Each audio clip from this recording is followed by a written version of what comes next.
윤석열 대통령에 대한 즉각적인 탄핵을 요구하는 국민 청원이 130만을 넘었지요. 어제 국회 법사위에서는 이 청원과 관련한 청문회를 열기도 했는데요. 최상병 순직 일주기인 오는 19일 그리고 26일 두 차례 앞으로 관련된 청문회가 열릴 걸로 보입니다. 김건희 여사, 최은순 여사를 포함해서 증인 모두 39명을 채택했습니다. 관련한 내용 더불어민주당 전현희 의원과 자세한 말씀 들어보도록 하겠습니다. 어서 오십시오, 의원님. 안녕하세요. 예, 다시 해바라기가 등장을 했습니다. 선거철이 왔습니다. 국민과 당원을 하늘같이 섬기는 해바라기, 국민바라기, 네. 당원바라기입니다. 예, 네, 뭐 농협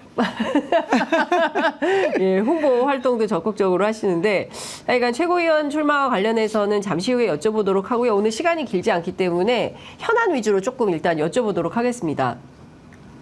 어제 국회 법사위가 또 굉장히 소란 가운데 이제 진행이 됐고,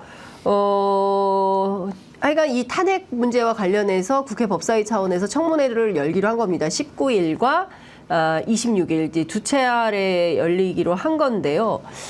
어제 막 야단 법석이었습니다. 왜 그 여당 간사 안 뽑냐, 그걸 먼저 뽑아달라, 뭐 후순위로 돌려달라, 그것 때문에 상당히 시끄러웠던 것 같은데 주요 쟁점을 좀 흐리기 위한 목적이 있었을까요? 일단 국민의힘 의원들은 무조건 어제 이제 우리가 올리려고 했던 게 윤석열 대통령 탄핵 국민 청원에 대해서 법사위에서 심사를 하고 조사를 하겠다. 네. 그 안건을 실시계획서랑 증인 참고인 이 이제 확정하는 의결권이 있었거든요. 근데 국힘 의원들은 무조건 이것을 저지하겠다. 그런 목적으로 이제 상당히 뭐 의사방해 수준의 그런 이제 행동을 많이 했었고요. 그런데 이제 그런 방해를 민주당이 또 정청래 법사위원장 중심으로 그걸 뚫고 결국은 의결을 했습니다. 그래서 거기에 대해서 국민의힘은 어제 추경호 원내대표 명의로 뭐 이거는 불법이다. 그리고 이거는 뭐 직권남용이다. 그래서 법사위 의원들, 민주당 의원들 모두 뭐 고발 조치나 뭐 이런 걸 하겠다. 이런 그 입장을 발표를 했더라고요. 불법은 맞습니까? 국회법에 따라서 처리한 거 아니에요? 지금 맞습니다. 국회법 제 125조에 보면은 이 위원회는 청원이 회부된 날로부터 90일 이내에 심사 결과를 의장에게 보고해야 된다. 이렇게 규정이 돼 있거든요. 그러면 심사 결과를 의장에게 보고하려고 하면은 당연히 청원이 접수된 법사위가 열려야 되고요. 심사를 해야 됩니다. 그거는 의무고요. 그다음에 국회법 65조에 따르면 중요한 안건의 경우에는 청문회를 열 수 있다, 개최할 수 있다. 이렇게 규정이 돼 있어요. 그래서 두 개를 합치면 이 반드시 심사해서 보고할 90일 이내 보고할 의무가 있고 중요한 안건의 경우에 청문회를 개최를 할 수가 있기 때문에 이 국회법 규정에 따라서 어제 민주당이 이 의결한 이것은 국회법에 부합하는 것으로 불법이다, 이런 주장은 맞지 않는 것 같습니다.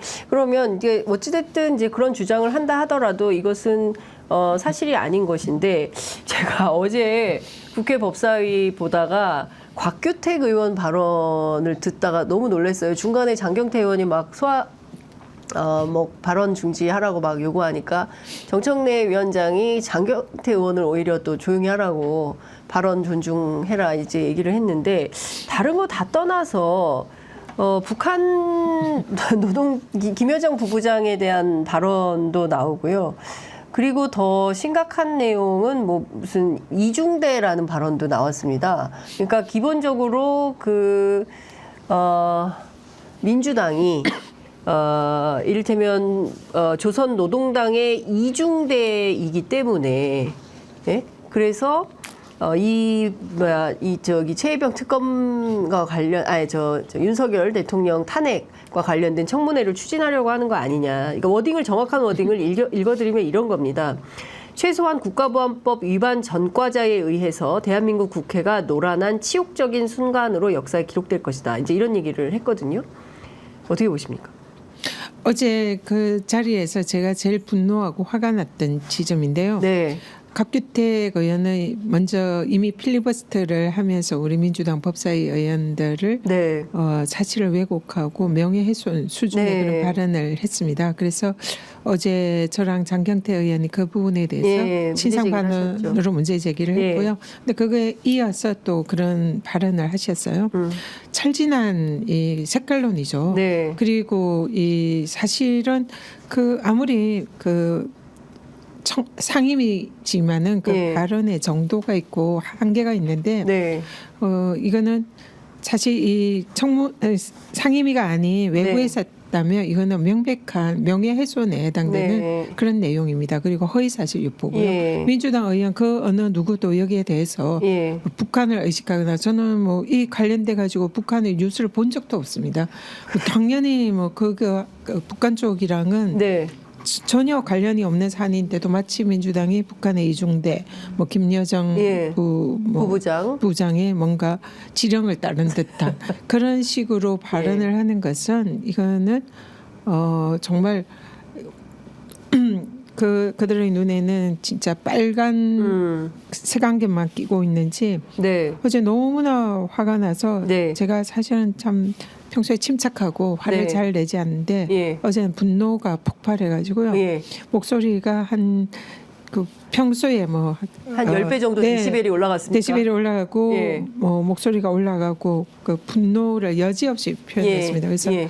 이 국민들이 열망이잖아요. 예. 그럼 국민들이 지금 이제 140만 거의 육박하고 오늘 140만. 넘었을 수도 있을 것 같은데 130만이 아니라 140만. 어제 130만을 넘었고요. 예. 예. 그래서 오늘 그 140만이 정도로 이렇게 뜨거운 국민들의 예. 그 분노의 그 열기 네. 그런 것이 모아진 그런 사안으로 보거든요. 예. 이게 오프라인에서 촛불 집회라면 사실 이게 온라인의 국회 청원 절차가 굉장히 까다롭습니다. 그렇습니다. 이 본인 신분도 확인을 해야 되고 그런 네. 절차도 해서 뭐 거의 10분 예. 지금 현재 지금 투표하신 분은 거의 뭐 3시간, 4시간 예, 예. 뭐 이렇게 걸려서 예, 예. 그걸 게시판에 찬성표를 던지신 분들이잖아요. 네네. 그러면 여긴 또 어린아이라든지 뭐 예. 그런 어르신들은 네. 사실은 참여하기 어렵잖아요. 네. 특히 고령의 그렇죠. 노인들은. 그러면 이분들이 만약에 오프라인에서 강화문에서 예. 모이면은 훨씬 더 많은 분들이 그렇습니다. 모였을 적어도 500만 명 이상이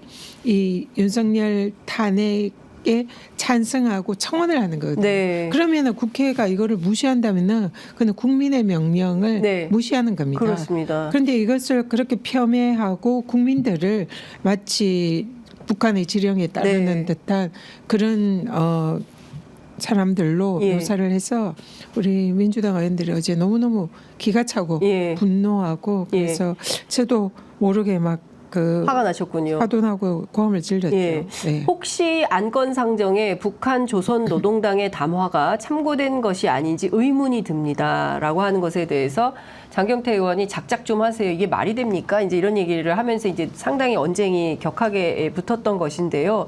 저는 오늘 아침 보수 언론들 보도를 좀 유심히 살펴봤습니다.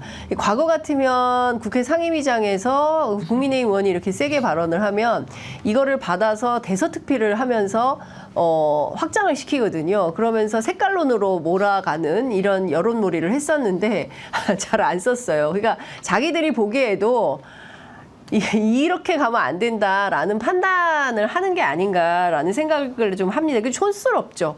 철진한 색깔론으로 지금 시대가 어느 때라고 이 얘기를 이게 말이 됩니까? 140만 명의 국민들이 지금 이거 북한 그 조선노동당 담화 궁금하지도 않을걸요. 뭐라고 하는지. 그게 뭔지도 한심한 모르고 거죠. 보지도 않고. 예. 네. 아, 좀 답답합니다. 자, 보수 일단 언론도 보기에 창피해서 아마, 네, 아마 그걸 잘- 기사하지 않은 것 같습니다. 그러니까 보수 언론들이 보기에도 지금 두 가지가 창피한 거예요. 이런 것도 창피하고 그다음에 이제 국민의힘 전당대회 하는 거 보면 아무것도 남은 게 없고 오로지 김건희 여사의 문자만 남은 전당대회. 이제 이런 식의 이제 제목을 보수 언론들이 뽑고 있다. 그러니까 본인들이 보기에도 참 이게 수준이 저열하다 생각하니까 창피해서 이런 말 하지도 못하는 거 아닌가라는 생각이 좀 들고 여하간 좀 황당해서 저희가 좀 짚어봤고요. 지금 전체 39명의 증인을 신청을 했고 김건희 여사 그리고 장모 최은순 씨가 포함이 돼 있습니다. 나올까요? 지금 이 우리가 이제 19일, 26일 이틀을 현재 그 네. 법사위 청문회가 열리는데요. 19일은 최혜병 네. 특검 관련된 증인 참고인이 이제 출석을 하고 26일 이제 다다음 주 금요일이죠. 그때는 네. 이 김건희 여사 관련 양평 고속도로 등 네. 이와 관련된 예. 또 디올백 수도 네. 이와 관련된 이제 청문회가 열리거든요. 네. 근데 지난번에 최혜병 특검 때 사실상 그 아주 불가피한 경우 위원회에 이제 승낙을 받고 허가를 받고 출석하지 않은 네. 몇몇 분 빼고는 다 출석을 했습니다. 네. 처음에는 출석하지 않을 수도 있겠다 생각했는데 다 출석을 한 것은 이 청문회 법이 국회 증언감정법에 준해서 네. 적용이 되는데 증인으로 국회에서 의결을 했는데 출석하지 않으면 네. 형사처벌이 매우 무섭습니다. 네. 그렇기 때문에 그 위중한 형사처벌의 그 가능성 때문에 모두 다 네. 출석을 한 것 같고 선서를 안 하는 그런 꼼수를 한 것 그러니까요. 같고요. 예. 근데 이번에도 마찬가지로 똑같은 법이 적용이 되기 때문에 증인으로 출석을 하고 싶지는 않겠지만 출석을 할 수밖에 없다. 출석을 해서 이제 증인 선서를 안 하는 방식인데 네. 김건희 여사는 지금 검찰 이원석 총장이 소환 조사하겠다라고 말한 지가 벌써 몇 달인데 아직도 안 나오고 있거든요. 그리고 변호인을 통해서 사실상 나갈 뜻이 없음을 피력하고 있습니다. 이 청문회 현장에 김건희 여사 출석을 하겠습니까? 일단 차이점이 있는 게요. 검찰은 실제로 그 불이익이 소환을 하지 않았습니다. 예. 그러니까 하겠다, 뭐 검토한다 이렇게만 이제 말만, 연기만 언론 말만 플레이만 하고 하는 거지. 실제로 소환장을 안 소환장을 보냈다. 보내지 않았으니까 그러네요. 굳이 올 필요가 없는 예. 거죠. 그리고 또 경우에 따라서 서면 조사로 예. 대처를 하기 때문에 예. 검찰은 그야말로 헐리우드 액션을 하는 거고요. 지금 이번에 이제 국회에서는 증인으로 채택이 됐기 때문에 예. 소환장이 정식으로 공식적으로 공문서로 발송이 됩니다. 그걸 받고 정당한 사유 없이 출석하지 않으면 형사처벌이 이제 네. 가능한 거예요. 예. 그래서 새로운 이제 제목이 하나가 예. 추가가 되는 거죠. 김건희 여사 입장에서 예. 그래서 보면 만약에 증인으로 지금 의결이 됐는데 예. 이 국회 소환에 응하지 않고 불출석하면은 예. 형사처벌이 되는데 예. 물론 이제 뭐 이러저러한 이유로 네. 뭐 출석이 어렵겠다 이런 예. 이제 뭐 거기에 대한 변명문을 보내겠죠.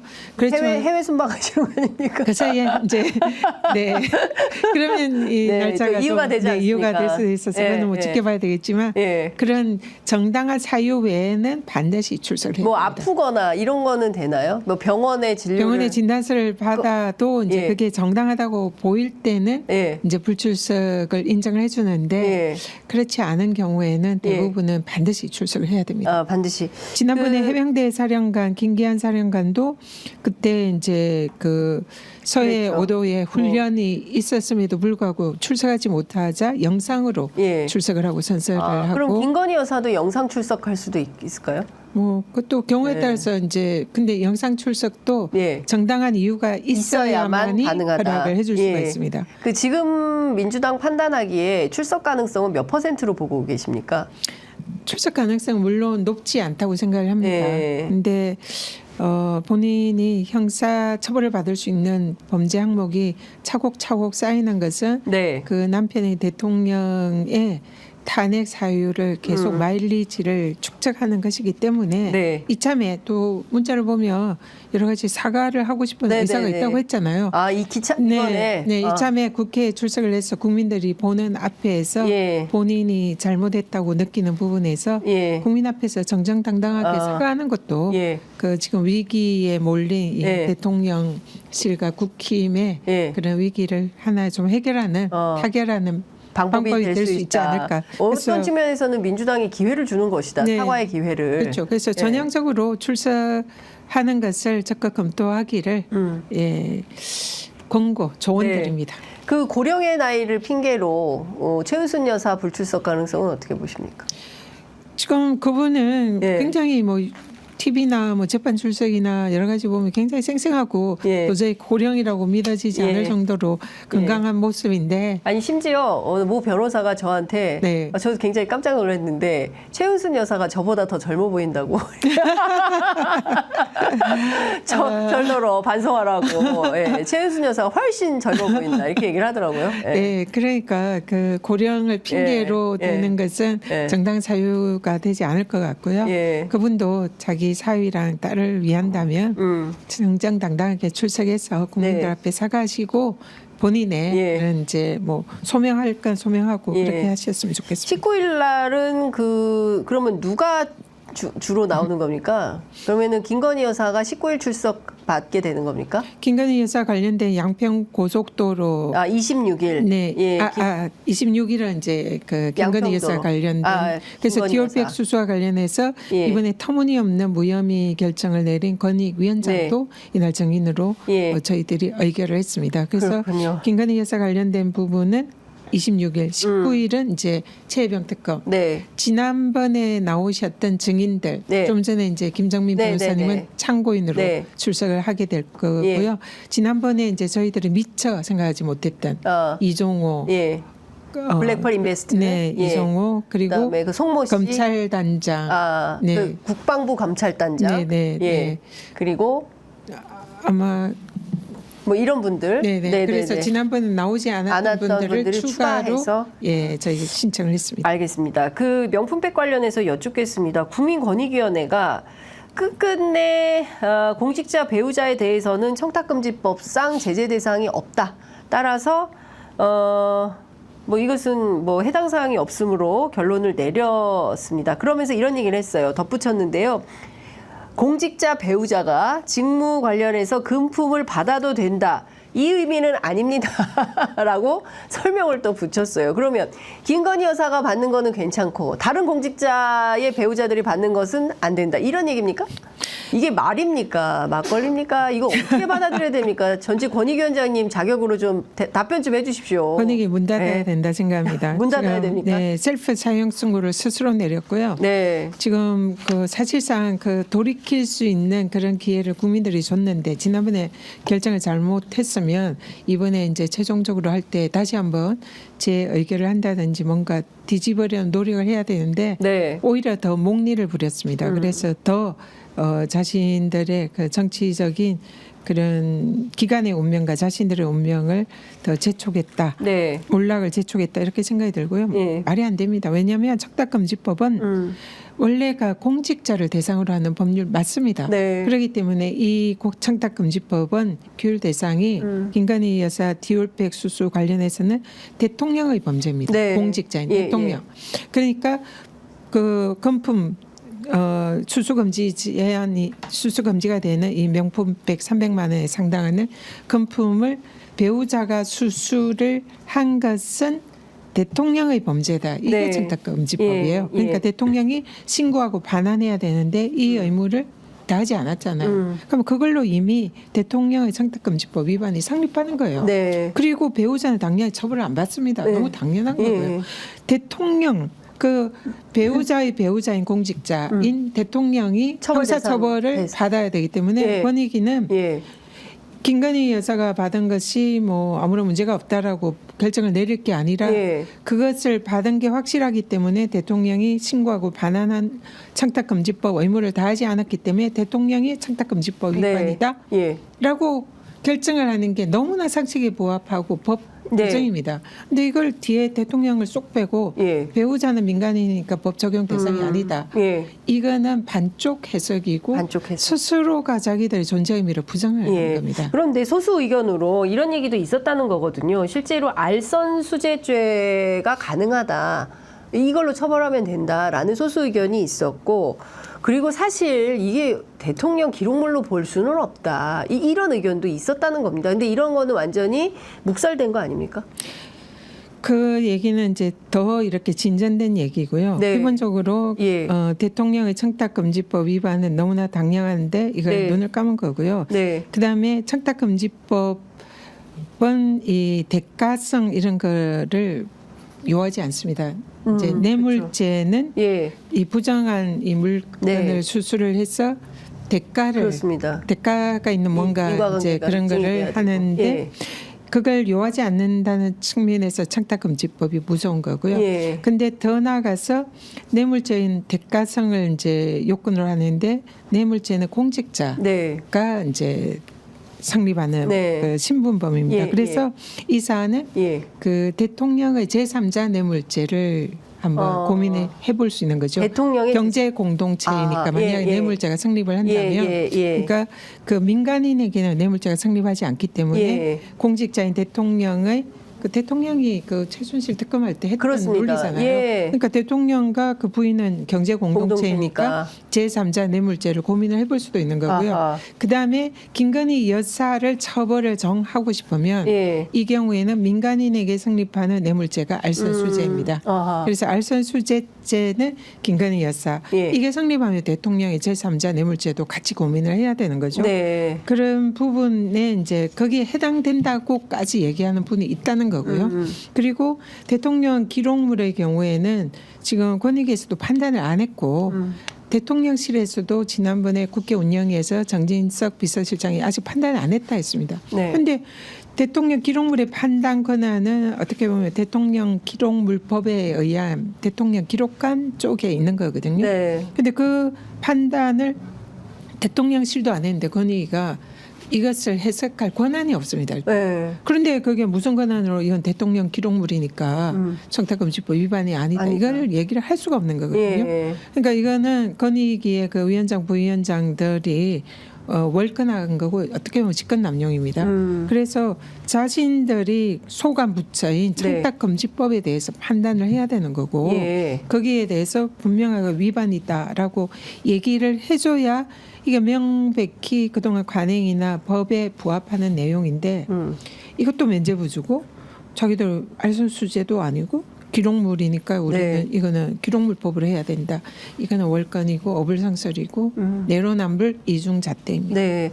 어찌됐든 26일 날 펼쳐질 청문회 과정에서 이 문제가 주요 쟁점이 될 걸로 보이니까 저희도 좀 상황을 지켜보도록 하겠습니다. 그런데 그 검찰이요. 참 어제 재밌는 보도가 나왔는데 최재형 목사가 건넸던 그 디올백 있지 않습니까? 그것을 직접 직접 확인을 좀 해보겠다는 방침인데 어떤 거냐면 그걸 포장된 상태로 검찰로 가져와서 보든가 아니면 이제 직접 가서 봐야 되는데 직접 가서 보는 게 불가능하면 그걸 그대로 받아다가 이게 실제로 문제가 되는지 아닌지를 살펴보겠다라는 입장이 나왔습니다. 이거 어떻게 보세요? 이게 코미디도 아니고 이게 뭡니까? 눈 가리고 아웅이죠. 이미 그 디올백을 그때 당시 정황을 보면 이 막 이런 이제 청탁금지법 위반 문제가 불거지기 전에 그것을 뭔가 포장을 풀고 사용했을 가능성 그런 가능성이 있을 걸로 보이고요. 물론 이제 그걸 뭐 집에 뭐 어디 뭐 보관을 했거나 뭐 그럴 가능성도 있죠. 근데 그 사용을 했을 가능성 그리고 또 사실 이때 주고받았던 것이 샤넬 화장품 그다음에 향수, 책, 향수, 뭐 술, 고가의 양주, 다양한 뭐 옷도 뭐 이렇게 또 전달했다고 하더라고요. 이런 다양한 물품이 지금 대통령실의 논리에 의하면 다 대통령 기록물 아닙니까? 그럼 화장품도 사용을 했는지 안 했는지 뚜껑 다 열어봤다는 거잖아요. 현장에서 뜯어가지고. 그거를 확인해야죠. 그러면 대통령 기록물은 그대로 또 즉각 신고하고 보관을 해야 되는 거거든요. 그래서 대통령 기록관에 보관하고 있어야 됩니다. 근데 대통령실에서도 아직까지 기록물인지 아닌지 확인하지 못했고 뭐 절차를 기다리고 있다 이런 얘기를 하잖아요. 이거 기록물법 위반이라는 거잖아요. 네, 그것도 기록물법 위반이죠. 기록물법 위반도 그것도 굉장히 중대한 범죄입니다. 그렇기 때문에 뭐 청탁금지법 위반이 너무나 명확하지만 그 기록물법 위반 부분도 이제 만약 설령 100번 양보해서 그랬다 하더라도 그건 법 위반이고. 근데 검찰이 이걸 뭘 갖고 와서 조사합니까? 그냥 수수하는 걸 온 국민이 지켜봤고 그 증거 예. 영상이 있는데요. 예. 그렇기 때문에 그렇게 하는 건 진짜 코미디고 예. 이 청탁금지법의 그 법리를 제대로 모른다 생각하고요. 거기에 대해서 지금 청탁금지법 위반인지 아닌지를 확인하려면 대통령이 그걸 받아서 즉각 신고하고 반환했는지 이걸 확인해야 됩니다. 아, 그게 핵심. 그게 핵심입니다. 예. 그래서 이건 왜냐하면 예. 민간인인 김건희 여사가. 여사를 처벌하는 법이 아니거든요. 예. 검찰은 그 형사 처벌 요건에 부합하는 구성 요건에 맞게 수사를 해야 되잖아요. 예. 그러면 받은 건 국민들이 다 확인을 했어. 예. 확인을 했기 때문에 그것을 공직자인 대통령이 그걸 받은 걸 알았냐? 네. 근데 대통령이 당연히 알았잖아요. 그렇습니다. 그러면 알았으면 그걸 안 즉시 신고하고 반환해야 합니다. 네. 이 의무를 이행했는지 안 했는지를 대통령에게 확인해야 돼요. 지금까지도 안 보낸 거 아닙니까? 그거를 그러니까 지금 온 국민이 알고 있잖아요. 예. 신고하고 확인 안 했는 거. 네. 그럼 조사 안 해도 이건 청탁금지법 위반이에요. 예. 근데 굳이 조사하는 신용이라도 하려면 대통령에게 그 신고하고 반환했는지 증거물만 제출하시오. 이것만 해도 되는 거예요. 그러니까요. 그거 해야지 왜 엉뚱하게 명품백을 명품백을 그걸 왜 구경을 합니까? 갖다 놓고 구경하겠다는 거냐? 그거는 이런 비판도 전혀 가능할 구성 것 요건에 같네요. 해당하지 않고 예. 검찰이 청탁금지법에 그 ABC도 모르는 조치다. 그는 눈 가리고 아웅이고 예. 일종의 쇼에 예. 불과하다. 그렇군요. 예. 그 지금 윤석열 대통령이 해외에서 전자결제로 최혜병 특검법에 대한 제2요구권 행사하지 않았습니까? 다시 이제 또 국회로 올 수밖에 없는 건데요. 올해 안에 몇 번이나 이 최혜병 특검법 거부할까요? 어떻게 될 걸로 전망하십니까? 국민의힘 의원들이 좀 변화가 있겠습니까? 일단 네. 대통령이 거부권을 행사를 한 것은 명백한 법률과 헌법 위반입니다. 왜냐하면은 이 대통령이 청문회에서 이 최혜병 사건에 대해서 수사에 외압을 행사를 했다. 더구나 그 기록물을 탈취하는 과정에서 대통령이 지시를 했다라는 게 신범철 차관의 증언에 의해서 맞습니다. 대통령과 해소 관련 대화를 나눴다. 그리고 유재현 관리관에 의해서 임기훈이 네. 경찰청에서 기록 가져가라는 연락이 올 거다. 그러면 그리고 이종섭은 기록 회수에는 나는 관여하지 않았다. 그럼 국방부에서 그 기록 회수에 관여 안 했거든요. 네. 그러면은 대통령이 이걸 근데 전화를 한 루트는 또 이시원입니다. 예. 이시원이 그쪽 경찰 쪽 예. 그 이제 루트를 통해서 경찰에 예. 연락을 한 것 예. 같고 이시원이랑 임기훈이 예. 얘기해서 국방부에 얘기할 수 있는 거 국방비서관이잖아요. 예. 그렇기 때문에 국방비서관이 유재현에게 전화를 예. 한 이런 연결고리가 있는 것 같거든요. 네. 그러면 이거는 기록 탈취는 대통령이 시작을 한 거예요. 네. 그러니까 대통령실에서 기록 탈취를 했고 이거는 예. 정당하게 수사를 해야 할 권한이 있는 경북 경찰청의 수사관들에게 기록을 돌려주는 예. 의무 없는 일을 한 겁니다. 그러니까 이건 명백한 직권남용이에요. 예. 권한을 남용해서 공무원에게 의무 없는 일을 예. 시킨 거니까요. 예. 왜냐하면 경북 경찰청은 수사권이 있기 때문에 수사를 해야 되거든요. 네네. 근데 그걸 수사 못하게 하고 기록 가져와 예. 압력을 했었어. 대통령이 가져가 버렸죠. 대통령실 비서관들을 통해서 가져간 거거든요. 예. 그러면 명백한 직권남용을 예. 구성합니다. 예. 그렇기 때문에 이 사안은 지난번 청문회에서 이게 밝혀진 사실이에요. 예. 그렇기 때문에 대통령이 최혜병 특검법의 제일 중요한 수사 대상이 수사 대상 되는 거죠. 예. 그게 확인이 된 거죠. 예. 그런 특검법이에요. 그러면은 대통령이 자기가 수사 대상이고 제일 중요한 피의자가 될 수 있는 사안에 대해서 그 특검 조사 수사를 거부를 한다는 것은 네. 수사 방해인 거죠.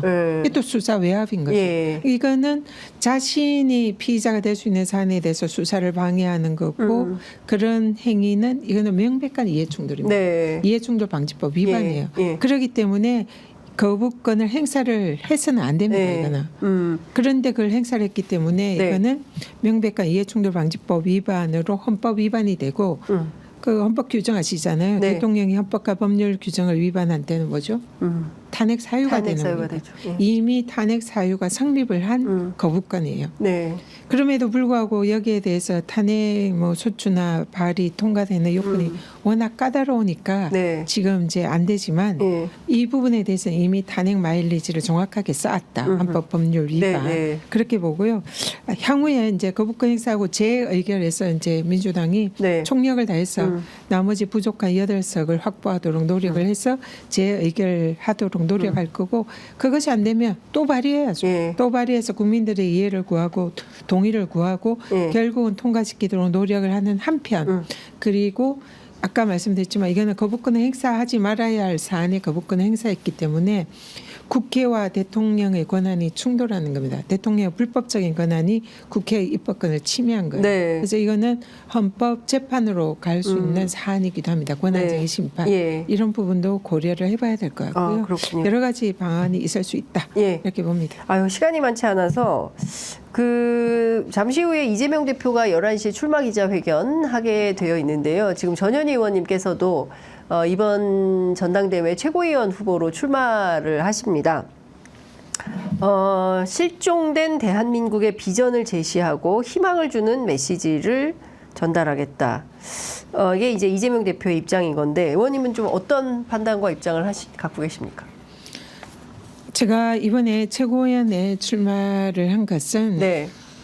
윤석열 정권에 제가 권익위원장 시절 정말 무시무시한 탄압을 받았고 아까 우리 김정민 변호사님 살해 위협 이런 걸 느꼈다는데 저도 거의 비슷한 그런 걸 느꼈거든요. 그리고 죽음과 같은 그런 공포를 느끼고 그러니까 이 지금 최혜병 특검법에 관련되어 있는 이 증인들이나 정의의 편에 선 사람들이 모두 무시무시한 공포와 탄압을 느낄 겁니다. 예. 근데 저는 그런 탄압을 받으면서도 끝까지 싸워서 승리를 했고 네. 승리를 떠나서 또 공격을 해서 반격을 해서 그게 관련되어 있는 그 불의한 자들을 모두 공수처에 고발 조치해서 네. 다 그 압수수색도 네. 받고 지금 현재 피의자로서 공수처에 그런 이제 수사를 받는 피의자로 전락을 했습니다. 예. 그렇기 때문에 싸워서 이기고 공격해서 그 나쁜 자들을 응징하는 데까지 지금 이제 그런 역할을 했는데 지금 민주당에 이번에 이제 많은 훌륭한 후보들 제가 네. 보기엔 정말 한 명도 이런 빠짐이 없는 네. 훌륭한 후보들이 다 나오셨어요. 네. 그래서 그 컷오프 되는 거 아닌가 이런 이제 걱정도 아이 설마요. 걱정도 합니다 실제로. 네. 그렇지만 제가 이제 많은 훌륭한 분들 중에 저만의 강점이 있다면 잘 싸울 수 있고 또 싸우겠다라고 말씀하시는 분들보다 이제 저 같은 경우는 직접 윤석열 대통령과 싸워서 승리했고 반격을 해서 지금 그들을 궁지에 몰아넣었다. 그래서 그런 경험이 있다. 싸워서 이긴 경험이 있다. 그래서 적들의 약점, 적들이라고 표현을 해서 저는 그렇게 생각합니다만 네. 그들의 약점, 그들의 그 문제점, 그걸 공략하는 방법 그리고 싸워서 이기는 법을 누구보다 잘 안다. 그래서 최고위원으로서 지도부에 입성하면 가장 중요한 것은 윤석열 정권을 심판하고 네. 그리고 우리 민주당을 수권 정당으로 능력 있고 비전이 있는 정당으로 국민들의 인정을 받아서 이재명 대표 중심으로 집권할 수 있도록 하는 게 지도부의 역할이라고 네. 생각합니다. 그래서 그런 역할을 가장 잘할 수 있는 적임자다 이런 생각이 들고요. 또 중요한 포인트는 지난 대선 때 우리가 27만 5천 명인가 그 정도 차이로 0.73%가 이 정도 차이로 졌어요. 그걸 반으로 하면 약 14만 뭐 이 정도만 우리가 그때 가져왔으면 네. 이겼잖아요. 너무너무 아쉽고 안타깝잖아요. 근데 또다시 이제 우리가 대선을 치르게 됩니다. 근데 그때에 당시에 우리 이재명 대표가 받지 못했던 나머지 10몇만의 표, 이건 외연 확장이잖아요. 네. 이 부분의 표를 또 가져올 수 있는 지도부가 굉장히 중요하다. 예, 그래서 뭐 저 같은 경우는 강남에서 당선이 됐고 네. 강남과 강북을 아우르는 네. 그런 이제 경험과 경력이 있고 또 영남 출신이고 네. 또 전문직 출신으로서 그런 그 외연 확장을 할 수 있는 강점이 있다. 그래서 그 우리가 부족했던 그 나머지 15만 정도를 네. 추가로 가져올 수 있는 네. 이런 이제 소구력이 누구보다 그런 걸 누구보다 잘할 자신이 있다. 네. 그리고 이미 검증이 됐다. 네. 그렇게 이제 감히 말씀드리고요. 이재명 대표 입장에서도 생각해 보시면 우리가 민주당이 집권하고 대통령이 되기 위해서 어떤 지도부를 구성해야 할까 이 고민이 있으실 거 아닙니까? 네. 그래서 그런 고민을 저랑 많이 얘기를 나눴어요. 그래서 원래 제가 그 법사위원장 굉장히 네, 원했잖아요. 맞아요. 이 자리 와서도 맞아요. 법사위원장 하고 싶다. 우리 기자님한테도 예, 막 예. 그런 얘기 많이 하고 법사위에 가서 윤석열 정권 심판하겠다 뭐 이런 얘기 많이 했는데 대표님의 생각은 제가 법사위원장보다 최고위원으로 지도부에서 이제 대표님과 함께하는 게 더 좋겠다는 생각이라고 그런 이재명 말씀을 대표가, 주셨어요. 그래서 법사위로 한장 하겠다고 할 때 제가 그 말씀을 듣고 제가 법사위원장 고집을 하는 것보다 이재명 대표에게 힘이 되고 우리 당에 집권하는 데 도움이 되는 그 역할을 하는 게 저한테 주어진 사명이겠다 그런 생각을 하고 지도부에도 더 이상 법사위원장 하겠다는 얘기를 하질 않았습니다. 그래서 훌륭한 분이 오셔서 법사위원장 잘하고 계시기 때문에 지도부에 진입해서 네. 우리 민주당과 이재명 대표를 지키고 국민을 지키는 수석 변호인의 역할. 제가 또 누구보다 잘하는 게 법리 아닙니까? 그래서 이런 부분에 대해서 윤석열 정권의 그 잘못된 불법적인 부분을 정확하게 꿰뚫고 불화살을 쏘겠다. 네. 이게 이제 전사. 투사. 네, 전현희가 투사. 해내겠다. 알겠습니다. 그래서 윤석열이 가장 두려워하고 윤석열과 가장 잘 싸울 수 있는 검증된 투사로서 우리 민주당의 외연 확장을 해서 민주당을 집권할 수 있도록 가장 소구력이 있는 후보 이렇게 생각합니다. 한 표 주십시오. 알겠습니다. 저희가 한 표가 아니라 드릴 수만 있다면 많이 드리고 싶다 이런 생각이 좀 듭니다. 오늘 시간이 막 부족해서 오늘은 여기까지 좀 드려야 될 것 같고요. 조만간 또 모셔서 말씀 듣는 기회를 마련하도록 하겠습니다. 오늘 말씀 잘 들었습니다. 고맙습니다. 고맙습니다.